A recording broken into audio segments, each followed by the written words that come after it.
3 weeks from tonight, SEC football is back. We've got the latest from fall camps, some burning questions. It's time to get our squad together. You're talking ball with the SEC squad. From Alabama to Tennessee, from Georgia to Oklahoma, from Auburn to Texas, it's the local experts of the Locked On Podcast Network bringing you scoops, breakdowns, and the most comprehensive preview of the upcoming SEC weekend. It's the SEC squad, and we have a seat for you. Hurt feelings and thin skins are prohibited. Squad up, you're part of the SEC squad. What's up, everybody? Welcome into the SEC squad. Sit back, grab your favorite beverage, and join us as we get you ready for another week talking all things SEC. And today's episode is brought to you by FanDuel. Join all the action at FanDuel.com and play daily dingers. Make your free pick on who is hitting a home run today in the MLB. Let's welcome in our panel this week. We got Stephen Willis from Locked On Ole Miss, Chris Marler from Locked On Gamecocks, Corey Burton from Locked On Vandy. I'm Chris Gordy from Locked On SEC. And fellas, 3 weeks from tonight, SEC football is back. Now, I say that with a caveat. It's Mizzou versus Arkansas Pine Bluff, but still, it's our first look at Austin Simmons at Mizzou, and with Caden Lee, by the way, Stephen. We got, probably not likely Ahmad Hardy will go, but we get to see what Jamal Roberts looks like as the featured back on SEC Network. And the best part, this one's for you, Marler, Sheryl Crow will sing the national anthem that night. Oh, that's not bad. Oh. You know what? Like Steve McQueen? It makes me happy. Little affair herself, baby. Let's go. Heck yeah, dude. As we dive into it, fellas, I did want to start with, because we are in the thick of fall camp now. Everybody has a handful of practices in, and I just kind of wanted to go around the horn real quick and ask you guys, what is the biggest storyline you are following in your team's camp so far? Stephen, we'll start with you. Right tackle is the position that everybody's looking at. I think it's going to be Tommy Kinsler when it's all said and done, but Connor Halls and Carius Kerm, which has a little bit of work to do to get back up into the competition, and Enoch Weingoy. Plus, you have the options of moving people around on the line if you just want your best five guys out there. I think it's going to be Tommy Kinsler. Everybody is raving about Keelon and Trinidad like you would expect, and Jonte Cook has been a dude in fall camp so far, so I'm excited about that as well. Kinsler transfer from Miami, right? Yes. And I was just reading a piece today on Terez Davis, the presumed left tackle, and he's got a really cool story as well. So. Yeah, he is absolutely going to start. He's only played offensive line and organized football for like 4 years. He's the son of a former NBA player, longtime vet, really good. And it's at the point where Pete Golding and John Garrison just mentioned him being left tackle as a matter of fact. It's not like a competition or anything. He's got it pretty locked down at this point. Marler, what's been the biggest storyline in South Carolina's camp so far? Well, me and Shane were texting the other night, just best friend stuff. And no, I think the thing that I thought it would be is, maybe the Kendall Briles storyline, which has been very big, and then the offensive line part of it, because that's where they struggled the most in the past couple of years. But the story has really been the freshmen. And I think you kind of go into the year, you thought that maybe Julian Walker, the former 5-star from Dutch Fork, was going to come in and be a guy that starts opposite of Dylan Stewart, similar to what Dylan Stewart did a couple of years ago. But Jazavian Currents at safety and Darius Gray, who came in mid-year, like in the summer, as a high top 50 recruit in the offensive line, they're going to have a hard time keeping those two off the field. And you've got about 6 guys right now that are all kind of vying for some sort of not just playing time and getting on the field, but like impactful and important playing time. So that's been really interesting. Yeah, it's funny. I was doing a hit earlier this week talking about South Carolina, and this guy was telling me how, Shane Beamer is probably going to be fired in South Carolina. They're not very good. And then we start running through the names, and it's Nick Harbor and Lenora Sellers and Dylan Stewart. And by the end of the conversation, he was like, man, okay, never mind. South Carolina's got some dudes. They're going to be really good. And so, well, you've only had 8 months to do some research there, brother. I appreciate you taking the 11th hour approach of trying to talk positive about this team. Not you, whoever you were talking to be clear. Yeah, small market guy, but nonetheless. Corey Burton, what's Vandy's biggest storyline so far? Well, I think everybody can kind of guess, but the quarterback battle, the quarterback competition is, well, it's a lot closer than a lot of people are are thinking. It's Jared Curtis hasn't quite grasped the offense yet. He hadn't quite taken control and command of everything yet. Blaze Berlowitz is still hanging around. I mean, the notion is still that if it's close, Curtis is going to be the guy, but it's not clear cut right now. And it's not because Jared Curtis is bad. It's just because he's a freshman coming from single A private school football in Tennessee, and he just hasn't quite adjusted yet. The defense is throwing a lot of things at him. And then you got Blaze Berlowitz, who is using his experience to his advantage and keeping this thing close, but he still hasn't pulled away either. So it's just kind of one of those, okay, where do you go from there? It feels like if your name is Blaze, you could be a mascot at Vanderbilt. Yeah, you probably could. Yeah. Blaze Berlowitz too. Yeah. He's Blaze is he's a good enough quarterback. And I think if Jared Curtis wasn't in the picture, it would probably be more of a slam dunk of a start. I'll tell you who's doing really well. He's not really involved in the QB1 race, but it could get interesting if there's an injury. But Whit Muschamp is doing pretty well at camp. He's having a really good camp. Just your boy, huh? Yeah. I'm really proud of him. I've been watching him from down here in Austin. Hold on, my glasses have ridden up. I've been watching him all the way from Austin, and man, it's going to be good. It's funny the parallel. I was talking to somebody. We were talking NFL, and this guy was like, "Why would the Raiders start Kirk Cousins and not Fernando Mendoza, their number one pick? Like, just put him out there." And I was like, the parallel is kind of funny to Vanderbilt, where it's almost like even if Blaze Berlowitz wins the job, nobody thinks he's going to be the quarterback by midseason. Like, it feels like Jared Curtis eventually needs to be thrown out there. It's one of the most complicated quarterback competitions that I've kind of ever seen because, like, there's no clear-cut answer. Like, the obvious answer is not obvious right now, and that's what's kind of making this thing muddy. Let me get your guys' thoughts on, because obviously there's a bunch of other teams going on.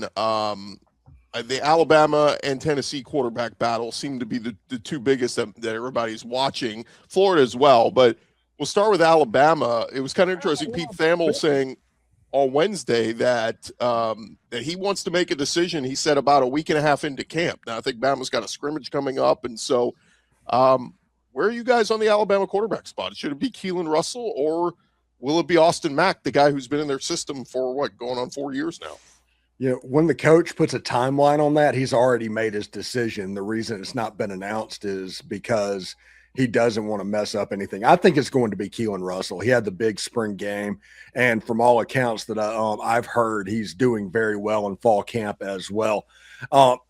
I think he can do the stuff that Michael Penix did at Washington.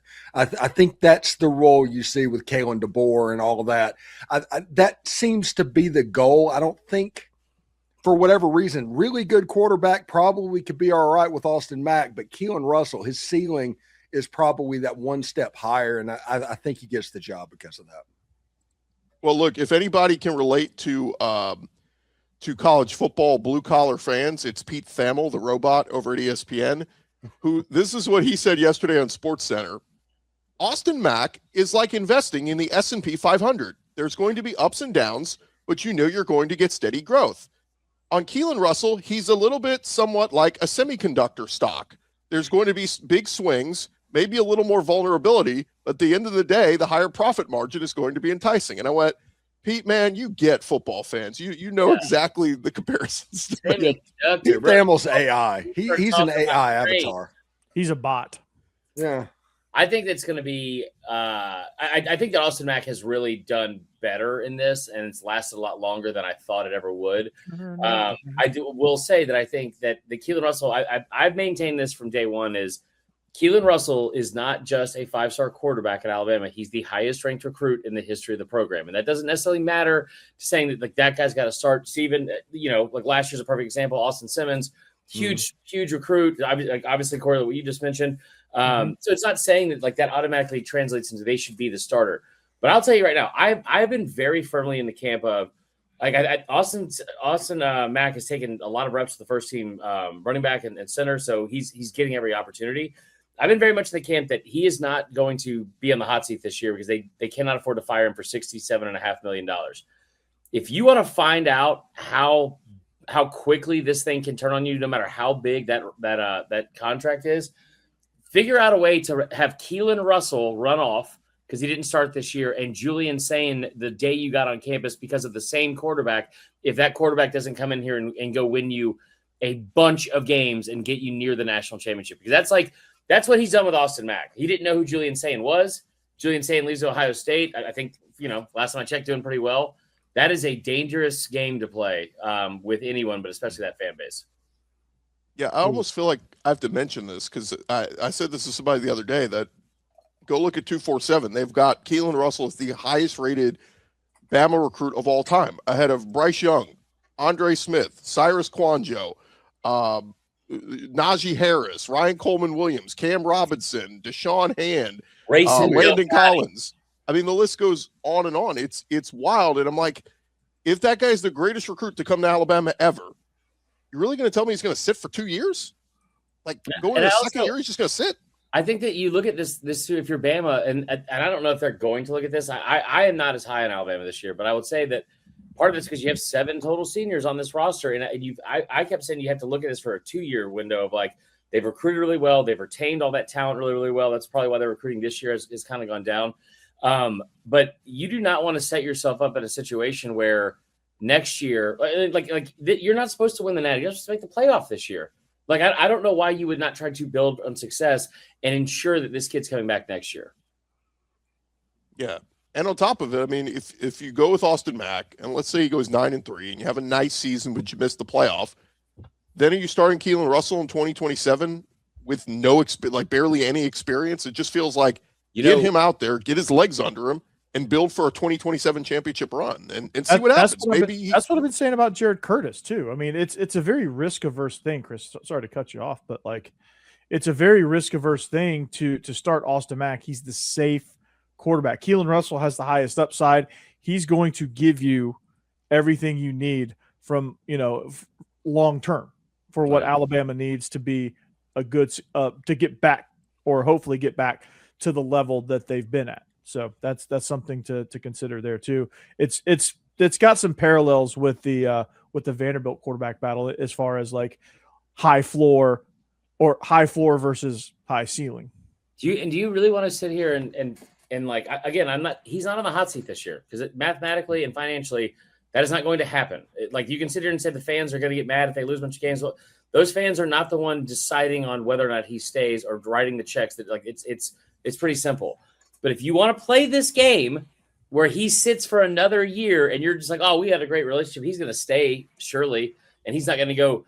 SMU is going to need a new quarterback last year, the other place he was committed to before he went to Alabama, because Kevin Jennings is going to be gone. Miami has shown time and time again they will come calling for elite quarterbacks and like with upside and pay them a ton of money. Like, that is a dangerous game to play. And remember, Arch Manning graduates this year, heads out, or gets gone. If Texas comes open and you don't think that they will spend on a quarterback, especially that one from near there, you're crazy. Yeah. One other note on Tennessee, Faizon Brandon signed a high-profile NIL deal this week with Roback. Marcel Reed is another one of the players who re-signed with them. But it got me wondering, guys, is that a public sign that maybe Faizon Brandon is going to be QB1 for the Vols? Like, in other words, why would these big companies sign the backup quarterback to NIL deals? Yeah, same with Curtis, but yeah, I think that's going to be more of a slam dunk too. Like, I think he's starting to separate from everything that I'm seeing. Yeah, they're promoting him on social media. He's becoming the clip guy. And the one thing you can tell whenever they cut down all the access is who are the social media people promoting. He's somebody that is showing up. So I expect him to win the job at this point, honestly. One other note, Georgia, apparently Mike Bobo says they are going to let it fly this year, that they're going to open up the offense at Georgia. It's what Bulldogs fans have been asking for a couple of years now. Five-yard hitches instead of screen passes. Okay. They might throw a slant route, Steve. Come on. Okay. They might throw a deep curl. Heavy dose of the tight end, I would still expect. Do we think Mike Bobo knows what a slot fade is? Didn't they throw one to win it against Tennessee last year? Yeah, they did. There we go. Humphreys, yeah, and that was Ladd McConkey's favorite route. So yeah, he definitely knows how to. He definitely knows how to throw those. The freaks list that Bruce Feldman put out this past week had London Humphreys on there. I was surprised. And not a single player from LSU. That was one of the most shocking things. Like London Humphreys made it over Trey Green. But I will say this, Bruce Feldman, that is not a job I envy out of anybody. That's a really extensive list. And I feel like I have a timeline of like where we are in the off season, and like that list coming out right after the rankings and then the Little League World Series. We're here. Like we are at the final minutes of the fourth quarter of the offseason. When we return, guys, a little bit of a debate that came up earlier this week, and I feel like a lot of folks across the SEC and across the country, for that matter, may be asking themselves on who's the best quarterback heading into this season. We'll talk about that next.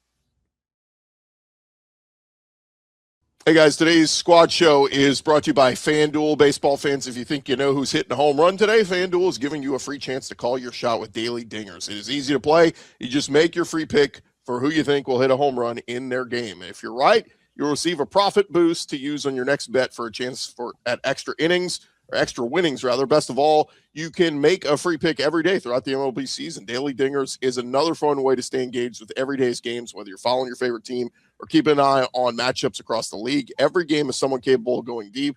Now you get the chance to make your prediction before first pitch. There are certain players where every at-bat feels like something big could happen. That's what makes Daily Dingers fun. You get to back the player you think is ready to go deep that day. Look, 2 picks I'd probably make today, Kyle Schwarber and Yordan Alvarez, 2 pretty safe picks who have been crushing home runs throughout the season. If you're ready to play your game today, go join the action at FanDuel.com. It's FanDuel.com to play Daily Dingers and make your free pick on who's hitting a home run, play ball, and swing for the fences over at FanDuel, an official partner of the MLB.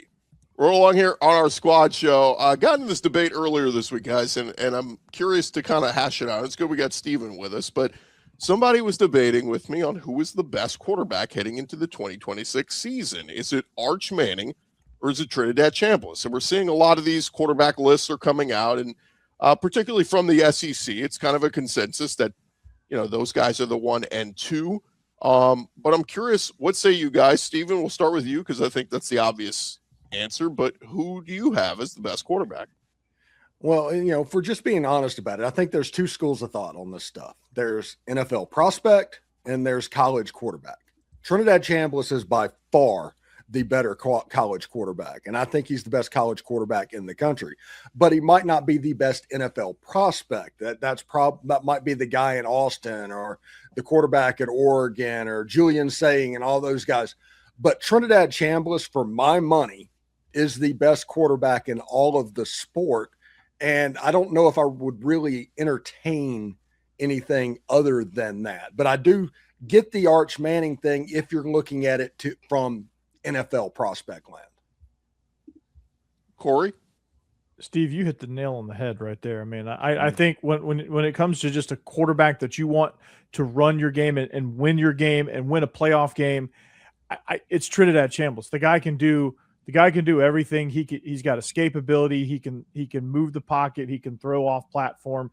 He's probably one of the best ones I've seen do it in quite some time. There's some throws that I was surprised that he could make that he made against Georgia in the Sugar Bowl and also against Miami in the semifinal. And there was other throws throughout the season. But man, I mean, as far as talent goes, as far as playing in a system that's tailor made for him, he checks a lot of boxes in that regard. Now, Arch Manning, yeah, he's probably the better pro prospect, and he's right there with Trinidad. But I think if you're ranking him and you have to go 1, you have to go 2. I'm going Trinidad, then Arch.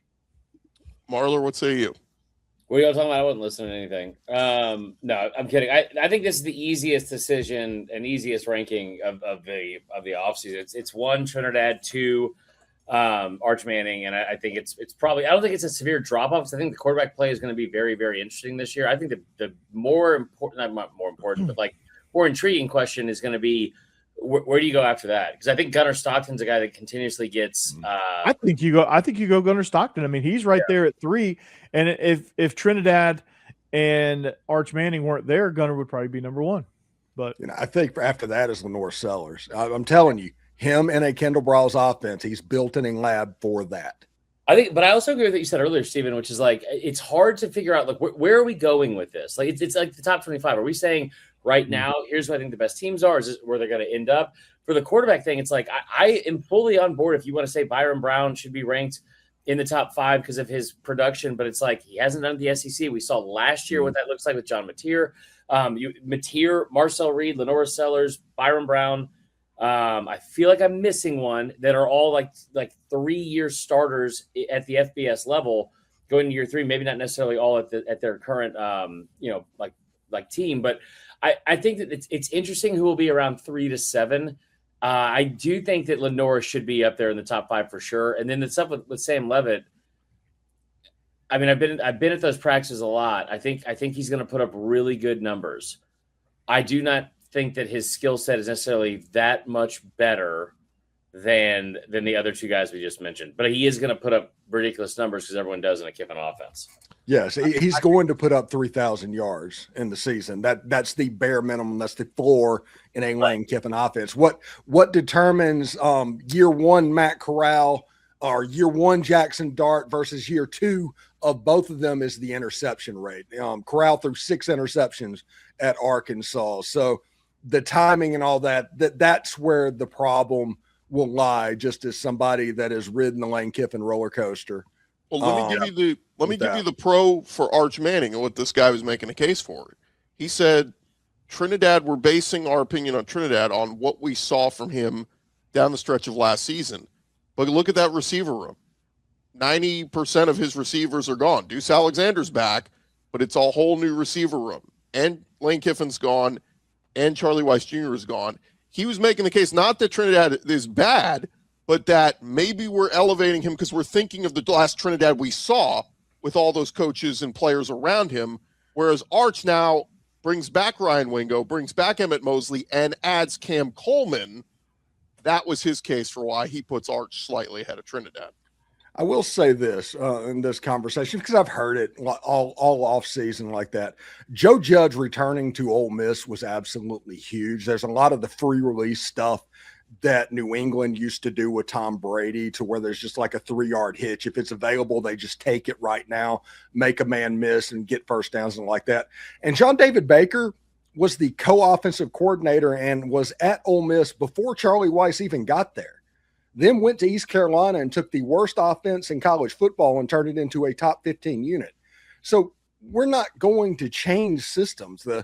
The whole thing about Pete Golding is said this was going to be a plug-and-play thing. Think Alabama with Nick Saban whenever they went from Kiffin to Sark to Bill O'Brien. That's kind of what they're trying to replicate. But I don't see a drop-off with the coach because those coaches are there. And Joe Judge is immense for Trinidad in that quarterback room. And I just don't think – I think he got overshadowed last year because of the other stuff. What if these receivers aren't as good as last year's? Is that a fair question? Well, last year, remember, you're talking about Deshaun Stribling and Trey Wallace. They were 1-year rentals, just like the 1-year rentals they got this year.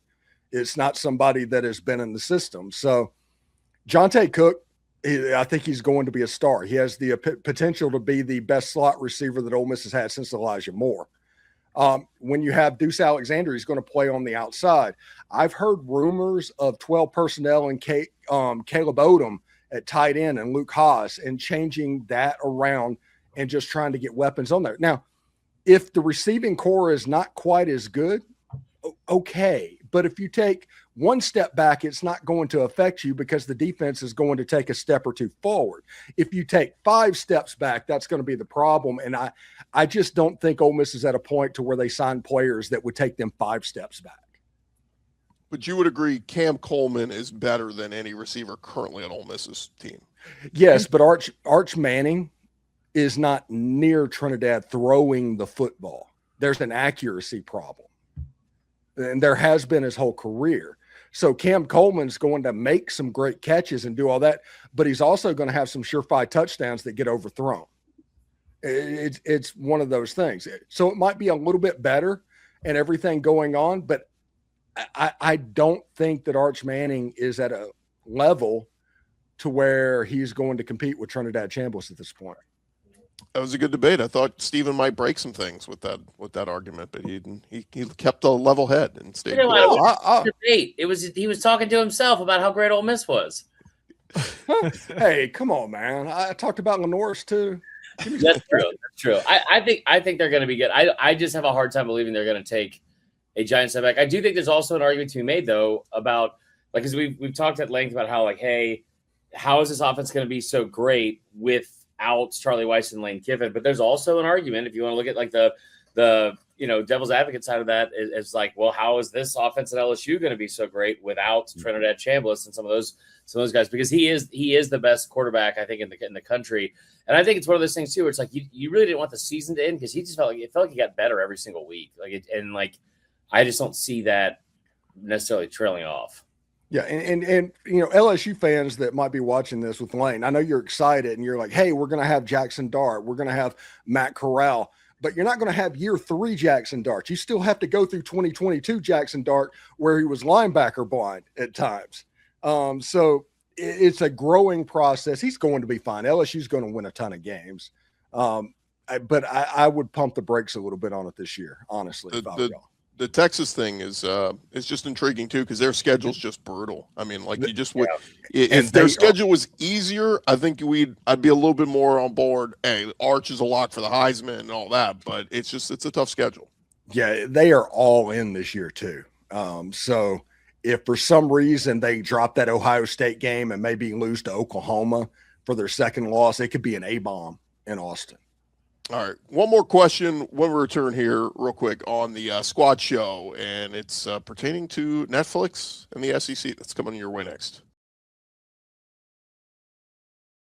Hey, guys, since 1986, the Game has been creating classic college hats that fans are proud to wear, whether you're an alumnus, current student, season ticket holder, or simply somebody who never misses a game. A great college hat is more than just apparel. It is a way to represent your school wherever you go. This year, the Game is celebrating their 40th anniversary by giving fans a chance to save on some of their most iconic college hats. If you've been thinking about replacing an old favorite or adding a new one to your collection, now is the perfect time.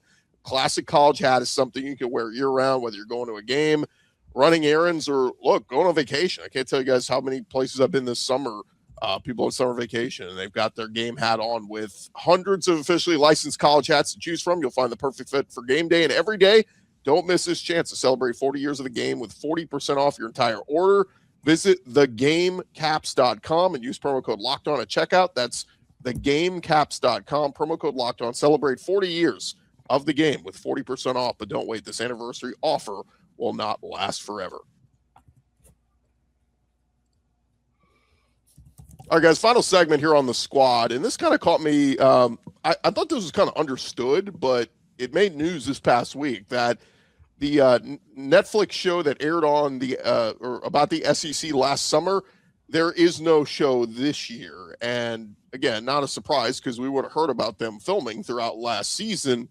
But are you surprised that it was a one-hit deal and that was kind of it? Are you surprised that that wasn't something that got picked up again? Because the other things like the Netflix quarterback show and the NFL quarterbacks, that's gone several seasons now. Are you surprised the SEC football doc didn't last?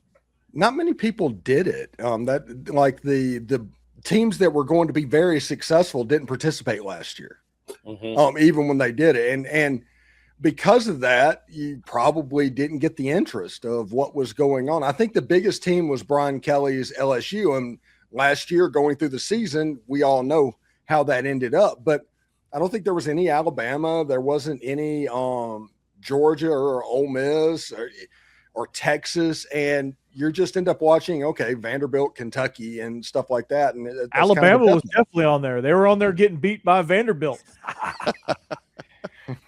Well, because it was from 2 years ago. It was last summer's show, but it was from the season prior. I think they talked about it at media days. Like, make sure you tune in. We're going to do a thing tonight. It's a special screening. We're going to feature 2 games: the Vandy Alabama game and LSU South Carolina. I was like, I'll jump out of the window. How about that? I'd rather. I will tell you this. I don't know what they're going to do. I thought they would go to a different conference, maybe do the Big Ten, especially with how well they're doing. Oh God, who would watch that? I mean, probably somebody. I don't know. I'm just glad that they're. I'm hoping that not doing this show so they can make another one of these horny ass hockey shows they keep making on all these different. I can listen.